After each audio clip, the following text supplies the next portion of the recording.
Well, what I have here is a sample of azurite, which is a semi-precious gemstone, and I've already powdered up another similar rock like this one.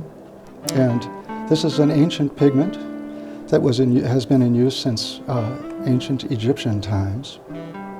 And I actually saw when I was in Egypt, on the columns of one of the temples in the temple complex at Karnak, I saw remnants of the Egyptian blue on these columns after 3,300 years of exposure to the desert wind and sun and sand. So it's extremely permanent, very beautiful, but it's rarely used in modern times because it's very expensive and very rare. And that's what I'm interested in, is materials that will last the test of time.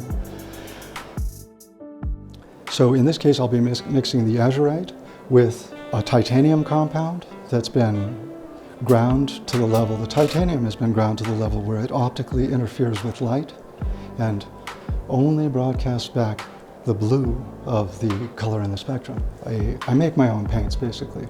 I'm working with the materials that paint makers themselves work with. I'll add some of the azurite. I'm saving some for the second painting.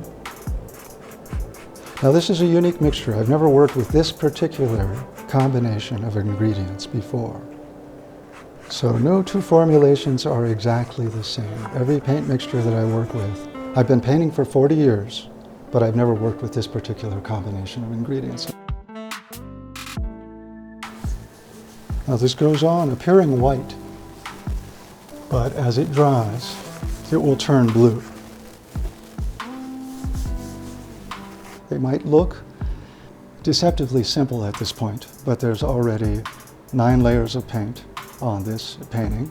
They're all polymer compounds. My process is a process where I paint a painting in 20 to 30 layers. The early layers are polymer compounds with aggregates, and then old master oil glazes in successive layers. So it's kind of like the best of the old and the best of the new, my process. What's happening is the physical nature of the materials. You know, the evaporation, the gravitation, the cryptocrystalline structure of titanium. That's what's doing all of the work here. I'm incidental.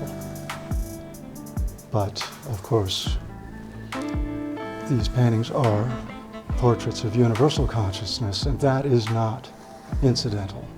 That's the original, pre-existent and eternal consciousness that brought this entire world into being.